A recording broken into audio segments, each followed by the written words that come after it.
Quand je prends dernièrement les propos d'Emmanuel Macron sur l'Afrique, eh bien, tout Africain conscient devrait donc comprendre très vite tout ce qu'il a pu nous dire et qu'est-ce que ça signifie. Je crois qu'on a oublié de nous dire merci. C'est pas grave, ça viendra avec le temps. L'ingratitude, je suis bien placé pour le savoir, c'est une maladie non transmissible à l'homme. Mais je le dis pour tous les gouvernants africains qui n'ont pas eu le courage vis-à-vis de leurs opinions publiques de le porter, aucun d'entre eux ne serait aujourd'hui avec un pays souverain si l'armée française ne s'était pas déployée dans cette région. Concernant le rejet de la présence militaire française, Emmanuel Macron pointe la responsabilité de leaders d'opinion très suivis en ligne. Le dialogue avec l'Afrique ne peut pas être l'otage d'un panafricanisme de bonne loi contemporain qui utilise en quelque sorte un discours post-colonial en ayant d'ailleurs des soutiens de revers qui sont les impérialistes d'aujourd'hui. Et donc cette espèce de combination de faux intellectuels manipulant les réseaux sociaux, utilisant le désarroi d'une jeunesse et les intérêts de la Russie ou d'autres en Afrique, soyons lucides, mais n'y cédons pas. Le général Tiani a dit il n'y a pas longtemps du changement donc de tactique ou de stratégie des forces françaises en Afrique. Et je pense qu'il est venu le confirmer. Il s'agit de dissoudre et de garder un dispositif socle. Et Emmanuel Macron l'a si bien dit qu'on ne peut que le remercier pour cette sincérité. Même si certains ont voulu mettre la poudre aux yeux de leur population, mais la réalité finit par rattraper aussi. Ils ne partiront pas de certains pays. Ils ont juste dissous le dispositif. Vous ne les verrez plus dans des bases, mais dans les ambassades, ils seront là. Ils vont constituer des sociétés de sécurité pour sécuriser leurs sociétés qui existent dans ces pays-là. Mais les soldats seront là.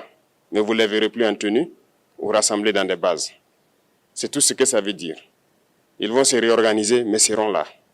Il a parlé de politesse vis-à-vis de certains chefs d'État en leur donnant la primauté d'annoncer donc la rupture ou le départ des forces françaises.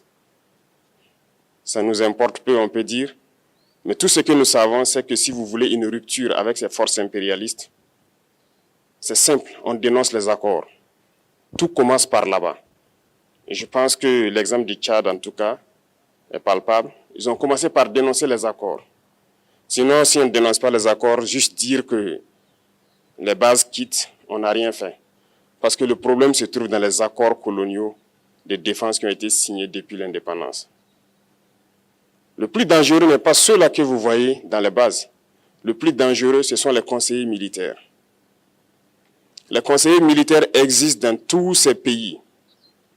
Ils ont existé au Burkina aussi jusqu'en fin 2022, jusqu'à ce que nous prenions nos responsabilités. Et qui sont ces conseillers militaires? C'est ceux-là qui sont censés mettre en pratique la politique de la France ici. Ils doivent travailler à rendre nos armées très faibles pour que la France puisse toujours avoir l'argument d'exister ici. Sous Blaise Compaoré, ils avaient réussi. Nos sentinelles prenaient donc la garde avec des bâtons. Pour l'instant, les bouts de bois remplacent la Kalachnikov. Pam, pam, pam. Pum, pum, pum, pum. Pum, pum, pum, pum. Ça te fait rire, cachez-vous. Suis-lui. Cachez-vous. Après une longue journée d'entraînement sous 40 degrés, c'est enfin l'heure de la douche. Mais pas vraiment le temps d'en profiter. Dans 4 minutes, ça sera fini. Dans 4 minutes. Est-ce que c'est reçu? Oui. Ok, dans 3 minutes. C'est ça que la France veut de nos armées. Lorsque nous arrivons à cette étape, nous n'avons pas le choix que de vouloir qu'ils viennent s'installer. Mais l'armée burkinabé a réussi à un moment donné à se débarrasser des conseillers militaires. Malheureusement, je pense qu'en 2019, après l'opération au Tapuano, où ces Français ont vu que l'armée burkinabé a encore une capacité de réagir au terrorisme, ils ont appelé le chef d'état-major en France. Ils l'ont instruit de reprendre les conseillers militaires dans toute la structure. Eh bien, il n'a pas accepté, mais au retour au pays, les politiques l'ont instruit d'accepter les conseillers militaires. Et c'est là que les conseillers militaires sont revenus dans l'armée burkinabé en 2019.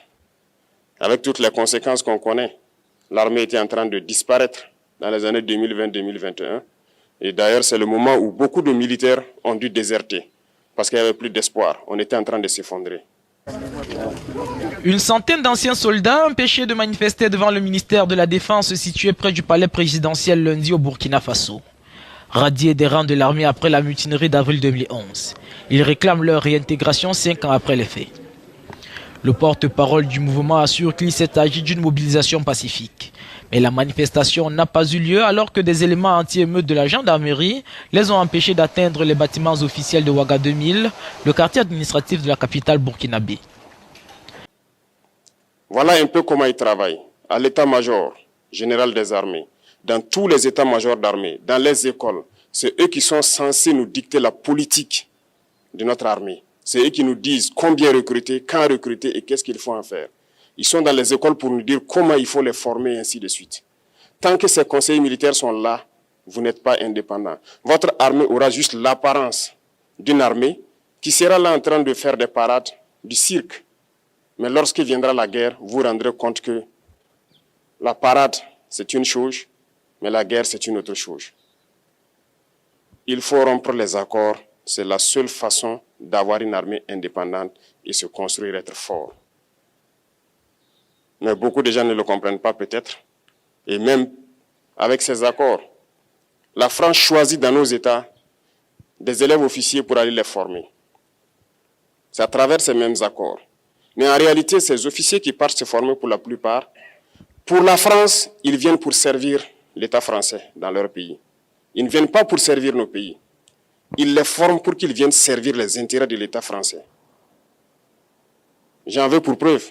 Lorsque nous nous sommes révoltés. Révoltés par la persistance de la crise sécuritaire et son corollaire de victimes depuis plus de 8 ans, de jeunes officiers ont décidé, le 30 septembre 2022, de prendre leurs responsabilités au Burkina Faso. Cette volonté du capitaine Ibrahim Traoré et ses camarades de libérer le pays et de refonder l'État sur des valeurs d'intégrité, d'indépendance et de souveraineté est soutenue par un peuple meurtri par des années de terrorisme, de malgouvernance et de prédation des ressources publiques. L'urgence, c'est la reconquête du territoire national pour le retour des milliers de déplacés internes dans leur localité d'origine pour donner l'espoir de lendemain meilleur au Burkinabé. Beaucoup d'officiers au Burkina qui ont été formés en France ont été immédiatement contactés pour leur dire que c'est le moment de se mettre en action parce que vous avez été formés pour ça, pour servir les intérêts de la France. La plupart de ces officiers nous ont rendu compte. Nous avons pris acte et nous continuons de suivre. Lorsque un officier formé en France arrive dans son pays et par malheur meurt soit par accident ou bien sur le champ de bataille, en France, il y a une nuit d'hommage aux morts dans l'armée, comme partout ailleurs. À la nuit d'hommage aux morts, on cite le nom de l'officier en question et on dit « mort pour la France ». Ils ne le forment pas pour servir son pays, ils le forment pour servir leur État. Et dans beaucoup d'États africains, il y en a plein de ces officiers. Combien sont patriotes, Dieu le sait. C'est une leçon que Emmanuel Macron a donnée encore au chef d'État africain, de se rattraper et de pouvoir vraiment mener cette lutte contre l'impérialisme. Mais en plus de ça, il a aussi insulté tous les Africains dans ses propos. Il y a une partie qui a retenu mon attention, là où il parlait d'ingratitude. Je crois qu'on a oublié de nous dire merci. C'est pas grave, ça viendra avec le temps. L'ingratitude, je suis bien placé pour le savoir, c'est une maladie non transmissible à l'homme. Mais je le dis pour tous les gouvernants africains qui n'ont pas eu le courage, vis-à-vis de leurs opinions publiques, de le porter, aucun d'entre eux ne serait aujourd'hui avec un pays souverain si l'armée française ne s'était pas déployée dans cette région. Et que l'ingratitude est une maladie non transmissible aux humains. Lui, il est humain, notre ingratitude n'est pas transmissible à lui. Voilà comment ce monsieur voit l'Afrique, voit les Africains. Nous ne sommes pas des humains à ses yeux. Peut-être que c'est lui qui n'est pas humain, il ne se met pas dans la classe des humains. Mais s'il y a bien un ingrat, c'est bien lui. Je pense que s'il n'est pas athée et qu'il prie, à chaque matin qu'il se réveille et qu'il prie, il devrait aussi prier les Africains. Parce que c'est grâce à nos ancêtres qu'il existe aujourd'hui une France. Il devra nous prier. À ses yeux, nous ne devons pas être des humains, nous sommes plus que des humains. Ce sont des messages très forts qu'il passe. Moi, je pleure le peuple français. Mais quand même, il est bien pour l'Afrique. Il est un mal nécessaire pour nous. Ceux qui veulent se réveiller, se réveillent. Ceux qui ne veulent pas se réveiller, comme on le dit, on ne peut pas réveiller quelqu'un qui ne dort pas. Les Africains doivent se réveiller. Nous devons travailler à être indépendants, à faire au moins ce que nos peuples connaissent le bonheur. Et la lutte contre l'impérialisme, c'est ça. Il faut décoloniser les mentalités, prendre en compte toutes ces données-là, parce que le monde nous donne tellement d'exemples à voir. Pour eux, il n'y a pas de morale. Ils peuvent vous désigner aujourd'hui terroriste, mais demain, vous êtes un héros. Par leur simple bouche, ils décident de ce qu'ils font. Ils parlent de démocratie, mais ils se font eux-mêmes des coups d'État constitutionnels entre eux. Ils parlent des droits de l'homme, mais ils déciment des populations ailleurs. L'Africain doit se réveiller, l'Afrique doit se réveiller. Et le combat contre l'impérialisme est permanent. Et je vous invite à incorporer ce combat, à travailler en sorte que nous soyons réellement indépendants, que nous soyons autosuffisants et que nous puissions nous développer, connaître le bonheur, ce à quoi notre peuple aspire. Merci, je vous souhaite une très bonne journée, une très bonne semaine et une très bonne année. Voilà la fin du discours de monsieur le président du Burkina Faso, Ibrahim Traoré. Si Emmanuel Macron se lève tout le matin et prie, il doit aussi prier les Africains. C'est le président Ibrahim Traoré qui a dit, c'est pas moi.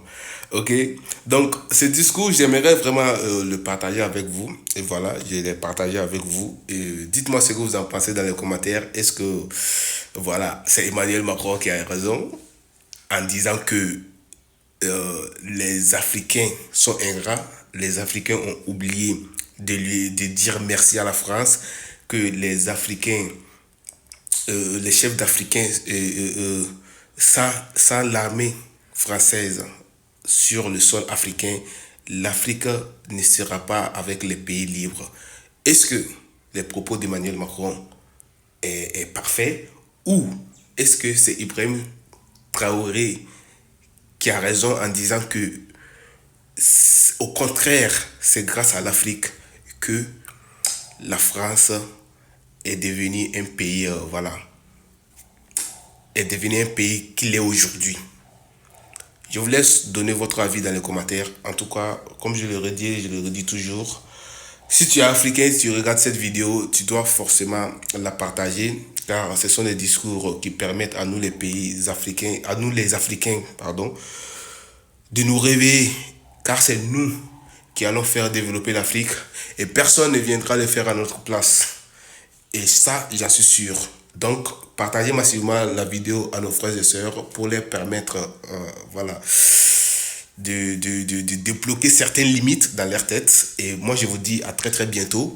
Et surtout, n'oubliez pas de vous abonner et de donner un like.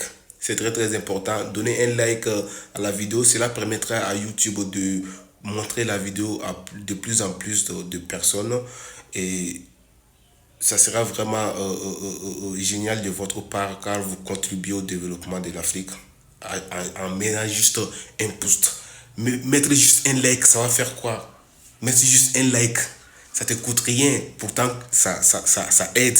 Aussi, n'oubliez pas de vous abonner. Abonnez-vous et activez la cloche de notification pour ne rien manquer des nouvelles vidéos qui arrivent très très bientôt. Et surtout, donnez vos avis dans les commentaires.